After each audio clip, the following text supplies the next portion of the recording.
Pour le contenu, est-ce que ça a été facile de mettre tous les Indiens d'accord sur le message que contiendrait le pavillon? Bien, on s'y est pris encore de la même manière, aussi en consultant des, des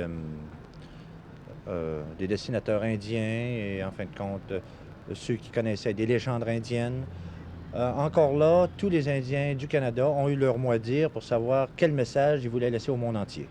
Est-ce que tous les Indiens voulaient qu'il y ait un message revendicateur? Absolument, c'était unanime.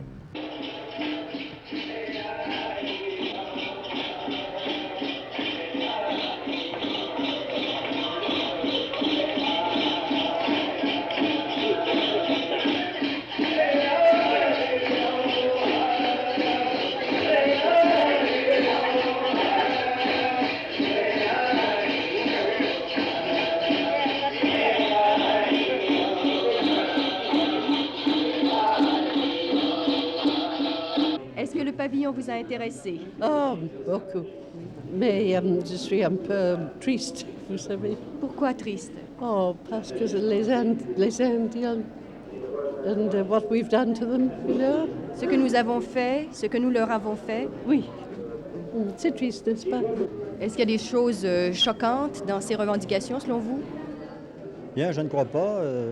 Comme je connais la situation, autant que je la connaisse, je crois que leurs réclamations sont justes.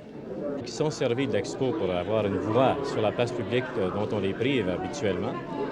Et qu'ils ont raison, tout simplement. Et c'est à nous réveiller. Et ça peut peut-être coûter cher, mais que finalement, ces gens-là ont le droit de régler leurs problèmes et de s'intégrer à la société comme ils pensent qu'ils doivent le faire. Est-ce que l'image qu'on donne des Indiens dans les manuels d'histoire du Canada, ça correspond à ce qui est montré ici? Pas du tout. L'homme blanc est toujours au bien et l'Indien est plutôt au tort dans les livres. Il vous semble que la vérité est où? Dans nos manuels d'histoire du Canada ou ici? Ici.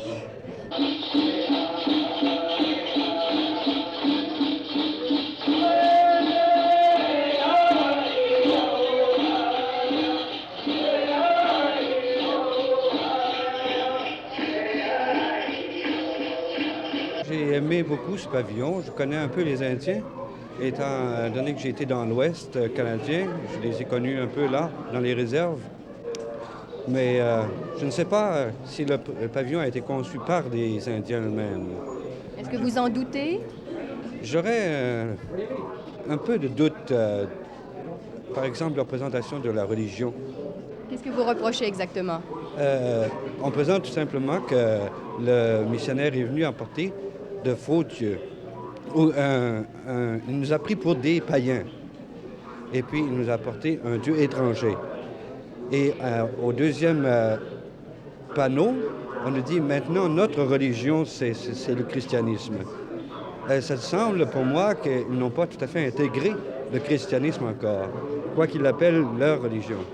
Maintenant, sur la question de la religion, je ne suis pas tout à fait d'accord. J'ai l'impression que, de notre point de vue, ça paraît tout simple, mais là, on a la voix des Indiens maintenant qui ont évolué dans d'autres cultures et qui sentent vraiment qu'on n'a peut-être pas tenu compte de valeurs religieuses qui existaient réellement chez eux et qu'on les a tout simplement traités comme des païens, mais païens, dans le temps, ça voulait dire bêtes, primitifs et tout ça. Et qu'il y avait peut-être, comme il l'a dit, ils adoraient le grand esprit, ils le reconnaissaient, ils disent, en tout cas, là, on peut difficilement juger, il faudrait étudier plus qu'en passant, qu'ils avaient même une espèce de philosophie de la vie inspirée par cette révélation qu'ils avaient, pas cette révélation, mais cette religion qu'ils avaient. Alors, il y avait là des valeurs religieuses réelles qu'on n'a peut-être pas assez respectées et qu'ils nous le disent en pleine figure actuellement, et c'est à nous de le recevoir. Qu'est-ce que vous faisiez dans l'Ouest vous-même, monsieur? J'étais missionnaire, j'étais dans le clergé.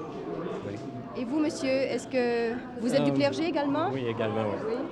Monsieur le commissaire, ce pavillon a été construit avec de l'argent fourni par le gouvernement fédéral. Quelles ont été les réactions de ce même gouvernement? Oh, il pense qu'il n'y a pas trop de choses positives. Il dit qu'il y a des choses négatives, mais pas pour nous.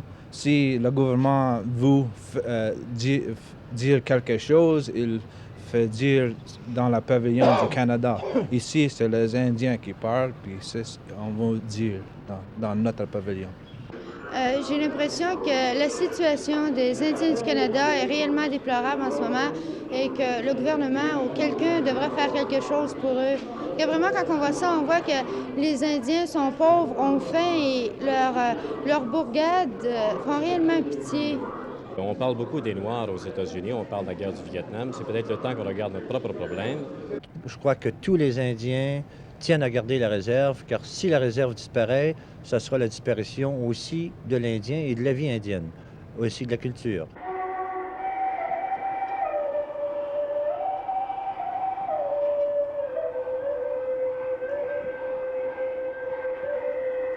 Les voix que vous entendez vous disent adieu en beaucoup de nos idiomes millénaires, mais nous nous rencontrerons de nouveau un jour, et peut-être partagerons-nous encore une fois le même chemin.